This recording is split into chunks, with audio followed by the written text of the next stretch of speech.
Hi there, welcome back to my games room, and today I figured I'd do a pickups video. So I'm thinking I'm going to be calling this New Game Junk. So New Game Junk episode 1. We'll start off with what I picked up most recently, which is a couple of N64 games. So I picked up Smash Bros. I've had this before, but unfortunately my old copy broke. Quite good game. I've been enjoying it quite a bit. And 1060 snowboarding. Oh, no, 1080. 1080 snowboarding, rather. Pretty good, pretty solid. No instructions or tutorial whatsoever, but I guess that's just kind of a product of the times. If you don't have the manual, you don't know what you're doing. I also picked up an actual N64 itself, because once again my old one was busted, which is helpful, as I'm sure you can imagine. Got it off a guy in town who sold it to me with a expansion pack in it without realising, so I was able to flog that and use that to pick up the other two N64 games, as well as a few other things. That was with a couple of other trade-ins though. So, for example, I picked up I can't quite recall what you call this thing, transfer pack, which was used with Pokemon Stadium 1 and 2 to transfer your Pokemon from Gold, Silver, Red, Blue, Green, and Yellow. Green, of course, being Japanese only. So yeah, that's the N64 releases. Overall, pretty solid. It was only about 60 quid for the console itself. Factor in trading in, I basically got a pretty good deal. While I was also in town, I picked up a few Wii U games.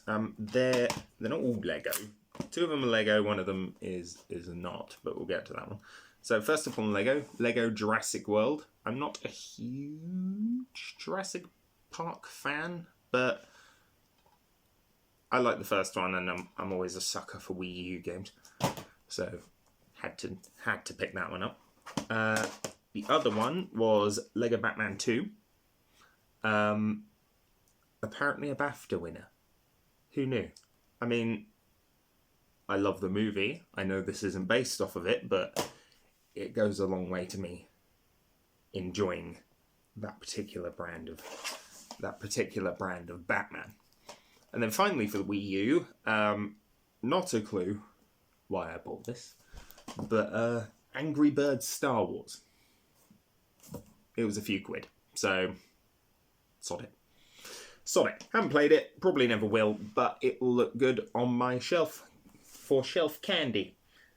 I think we'll move on to the few Sega bits I've picked up now. So I picked up Golden Axe the Duel, which is not in the best condition, but it was only 50, which is about 20-30 quid cheaper than you normally find it, so not bad. And if I need to trade it in, I can pretty much get my money back, so not too bad. I've also picked up a couple of Genesis games, so obviously in America it's the Genesis, it's not the Mega Drive like it is in literally the rest of the world. But I kind of felt I needed these two because they were, they really, really took my interest. They really took my fancy. So first up, I got Gemfire. Now, Gemfire is a strategy game in line with a lot of Koei's original games, such as Nobunaga's Ambition, which we've only seen a few released over here from what I know of. But Gemfire is kind of a fantasy version of that. And yeah, that was an immediate buy.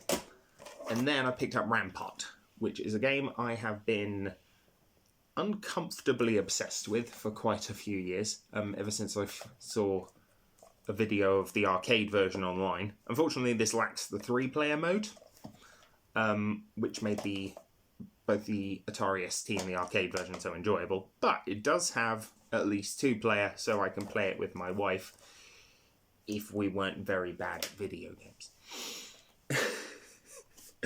I think she would be offended if she heard that, but she won't, so that's fine. Moving on to Switch, as a nice little bookend to... Really should have done these before the Sega stuff in retrospect, but here we are. So I picked up Airy and the Secret of Seasons. Not a clue what this is. Just some kind of weird little action adventure game, I think, by the look of it. Kind of reminds me of 6th Gen and all of the kind of really weird shit you'd get on there, like Voodoo Vince. That's what it reminds me of. It reminds me of those just kind of smaller scale, odd little platformers or odd little adventure games that nobody ever really talks about anymore. Then I picked up Razor and the Lost Demon. Wasn't going to, originally. Wasn't going to pick this up at all. It wasn't what I look for in a Bayonetta game. But after 3 being minor disappointment, I decided to pick up this anyway, just to give it a go. And quite frankly, very pleasantly surprisingly good. I'd say its one downside is a distinct lack of co-op. For a game that, quite frankly, would have been perfect for it, but I guess they decided to not waste the time. Then we picked up Minecraft Legends, which is an action strategy game pretty much in the vein of stuff like Sacrifice, Kingdom Under Fire, predominantly the middle two, not so much the third one, or the fourth one, yeah, which is also Kingdom Under Fire, it's a stupid name. Mainly picked it up because Brutal Legend vibes, and if you've seen my last video, you'll know I have a minor obsession with that game, so I figured be a good start. Then we've got a game I've been waiting for about 2-3 years. Advanced Wars Reboot Camp, which I'm using the reverse cover because it just looks nicer, and I think it's invocative of 2, because it's 1 and 2. So they took the first 2 games in the Advanced Wars series, remade them, and yeah, solid. Currently in line for Game of the Year. It's currently fighting out another game I've picked up recently, which I'm sure a lot of people are going to roll their eyes at and go, why is that one of his games of the year? Well, considering the other games I've played this year were Forspoken, which is now gone, and Fire Emblem Engage, which wasn't my cup of tea over Fire Emblem Three Houses. Yeah, I think you'll see why. So that's it for Switch. Pretty good. I'm gonna be honest with you. Not as good a year for Switch as last year. Last year was a home run by now because I'd had Triangle Strategy, I'd had Pokemon Legends Arceus, I'd had a lot of good solid games. The only 2 I'd really say this year that have been as solid were Advance Wars 1 and 2 and Bayonetta Origins. So moving on to PS5. Haven't picked up a lot. I said I picked up Forspoken, but that's gone. That game was terrible. Picked up Evil West, which is well, I'm sure you've heard about it. It's an odd... You know what it reminds me of? It reminds me of Dark Watch, which is a game on the... I'm not sure if I could get it down. Yeah, a game on the Xbox PS2 with a vampire hunter working with a secret organisation to defeat vampires and the undead and all that nonsense. It is literally a third-person shooter version of Dark Watch. Even comes with the ridiculous steampunk technology and just, yeah. Haven't played it yet. It's currently installed, but I've got a lot on my backlog. So, yeah. Then we get to the game that I'm sure a lot of people are going to go, why does he like this as much as Advanced Wars, or why is this particularly going to have its praises sung? Wanted Dead, which is a third-person hack and slash kind of third-person shooter sort of thing, with probably one of the most bizarre marketing campaigns that I've ever seen. They have an entire trailer just dedicated to one of the main characters making lasagna. Or at least on the main actresses making lasagna. There's an entire one dedicated to her, I think, just drinking wine for no reason whatsoever. But the reason I like this game quite so much is it reminds me of all the really crazy, wacky stuff that we used to get back in the day for like the Xbox 360, like Lollipop Chainsaw or especially Killer is Dead. It gives me those kind of vibes, but in a very different way. So it's weird. It's flat out strange. The main character is like a 6 foot, 7 foot tall Russian lady. And as far as I could tell, the actress hasn't been in anything else. And then you've got the actress for Quiet from Metal Gear Solid 5 playing a sort of cat-obsessed gunsmith who works with the police. And yeah, it's just strange. It will break into bits where you'll just have a narrator pop in out of nowhere. He's Australian, which is probably the strangest thing. And he just starts talking about the history of ramen. No idea why. Just pops in, starts talking about ramen, and you never hear from him again. There's an entire load of mini-games in here that make absolutely no sense. For example, a ramen-eating mini-game, building off of that. There's also one where you sing 99 Luft Balloons in German. And they thought that was a perfect song to have as the only song that you can sing with karaoke. So, yeah, all in all, a weird game.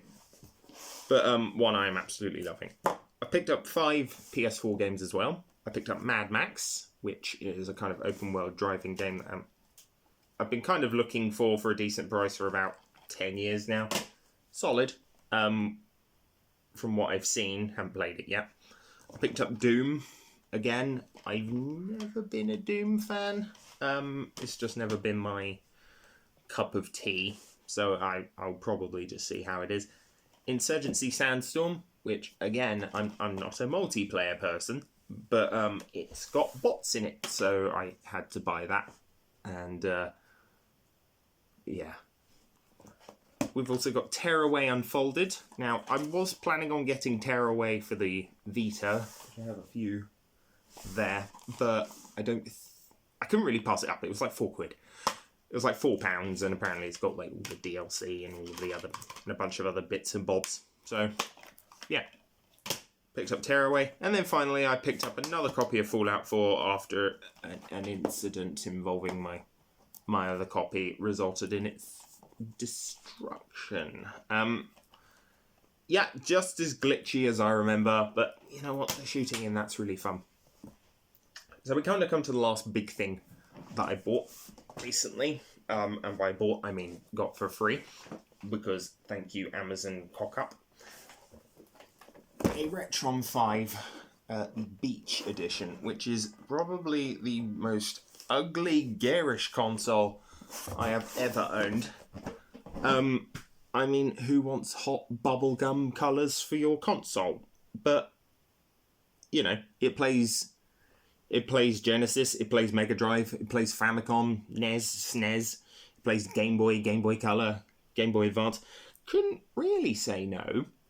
So what happened with this was, bought it, it arrived, and for the life of me, it wouldn't turn on. So after a bit of a snotty phone call to Amazon, I got a refund, and they said don't bother sending it back. Turns out you have to hold the power button in for longer than 5 seconds. So, free £200 console right there. In addition, got this, which is an adapter, a 3-in-1, for Game Gear, Sega card, which is not one I've heard of, personally. I've seen them every now and then, but I don't know too much about them, and Master System. So, yeah, all in all, I'd say a pretty good haul over the last 3 or 4 months. And yeah. So, I hope you've enjoyed the video. Let me know down in the comments what you've been playing and what you've purchased recently. It'd be nice to hear from you all. And that'll be all. Thanks, guys. Signing off.